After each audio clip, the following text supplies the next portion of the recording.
ज्या गोष्टी पोलीस खात्याची लोक त्या पबवर भागीदार आहेत। पोलीस तपास अधिकाऱ्यांनी करोडो रुपये याच्यामध्ये खाल्ले। नुसतं पोलीस तपास अधिकाऱ्याने त्याच्या पार डीसीपी पर्यंत हे पैसे पोहोचलेले आणि हे सगळं भारतीय जनता पार्टीच्या आशीर्वाद चाललेला गोरच धंदा आहे।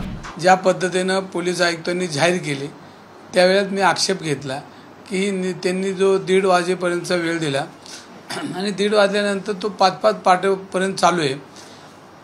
अशा अनेक लोकांनी पोलिसांना तक्रारी केल्या। वडगाव शिरी असेल, कोथरूड असेल, भोगाव असेल, ह्या परिसरामध्ये नागरिक त्रस्त झालेत। रात्रीचा आरडाओरडा, स्पीकर आणि ज्या गोष्टी पोलीस खात्याची लोक त्या पबवर भागीदार आहेत असे पब कायमचे बंद झाले पाहिजे अशी आमची मागणी नेहमी होती। पण 2 दिवसापूर्वी 2 इंजिनियर नाहक बळी गेले, त्यांची हत्या झाली आणि हत्या करून ज्या मुलाने हत्या केली तो एका बिल्डरचा मुलगा आणि रेड कार्पेट टाकून पिझ्झा पार्टी करून त्याला घरापर्यंत नेला। हाईट म्हणजे त्या मुलाचं रक्तच काढलं नाही, ससूनमध्ये दुसऱ्याचंच रक्त काढलं आणि तो अहवाल त्याच्यामध्ये खोटा दिला।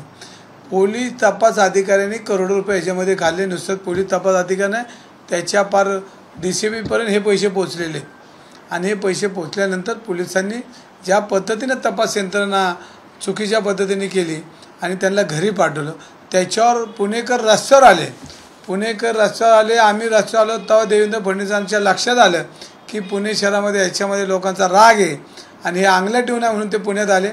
पण तो मला सगळा फार दिसला, त्याच्यामध्ये कुठल्याही पोलीस अधिकाऱ्यावर गुन्हा दाखल करताना दिसलं नाही। त्यांनी त्या कालच ताबडतोब त्या पोलीस अधिकाऱ्याला सस्पेंड केला पण होता आणि त्याची अटक करून त्याची चौकशी करायला पाहिजे होती, ती कुठल्याही परिस्थितीत केली नाही।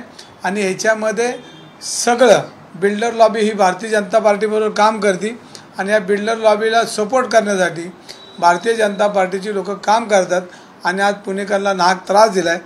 तुम्हाला कोथरूडमधले तर अनेक नागरिकांची तक्रार आहे जी प्रभू श्रीरामांच्या नावाने असलेली रामबाग कॉलनीमध्ये आज नांगा नाच त्या ठिकाणी पबमध्ये चालतो। अनेक नागरिकांच्या तक्रारी आहेत आणि आजूबाजूला असणारे सगळे भारतीय जनता पार्टीचे पदाधिकारी त्याच्यामध्ये भागीदारी अशी लोकांच्या तक्रारी आहेत। आणि आपण जर रामबाग कॉलनीत गेला तर ओपन स्पेसमध्ये हा पब चालतो, म्हणजे हे शहरात चाललं आहे काय? छत्रपतींचं पुणे, जिजामातेंचं पुणे शहर हे वैभवशाली पुणे शहराचा इतिहास देशामध्ये पुण्यामध्ये जे घडतं ते देशामध्ये चांगल्या पद्धतीने पसरवलं जातं आणि या पुणे शहराला काळिंबा लावण्याच्या घटना पोलीस खात्याच्या आशीर्वादाने भारतीय जनता पार्टीच्या चुकीच्या कारभारामुळं आणि या बिल्डर लॉबीमुळे पुणे शहराचं नाव आणि हा काळिंबा लागण्याचं काम ही लोक करतात।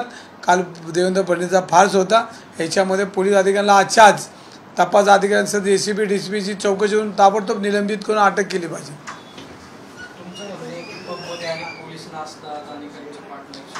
अशामध्ये तुम्हाला मी व्हिडिओज पाठवतो, माझ्याकडे व्हिडिओज आले आहेत। पोलीस कॉन्स्टेबल नाचताना, महिला पोलीस कॉन्स्टेबल नाचतात राव, काय परिस्थिती आहे देशातली ह्या पुणे शहराची? आणि काय ही असं जर पोलीस जर नाचत असेल जाऊन पहाटे 4-4 वाजेपर्यंत तर तिथं त्यांना कोण अडवणार आहे? आता हे तुम्हीच आणलं आता ह्याच्यामध्ये। पण मी 2 दिवसापूर्वीच म्हणलो की हा बिल्डर डिफॉल्टर आहे। महानगरपालिकेमध्ये अनेक बांधकामाच्या फायली ह्याच्यामध्ये ऑडिट झालेल्या नाहीत, करोडो रुपयाचं महानगरपालिकेला येणे आणि हे सगळं भारतीय जनता पार्टीच्या आशीर्वाद चाललेला धंदा आहे, गोरच धंदा आहे। महाराष्ट्रातील सर्व बातम्यांचे विश्वासार्ह व्यासपीठ, सकाळच्या सर्व सोशल मीडिया प्लॅटफॉर्मला लाईक, फॉलो आणि सबस्क्राईब करा। तसंच सर्व नोटिफिकेशनसाठी बेल आयकॉन प्रेस करायला विसरू नका।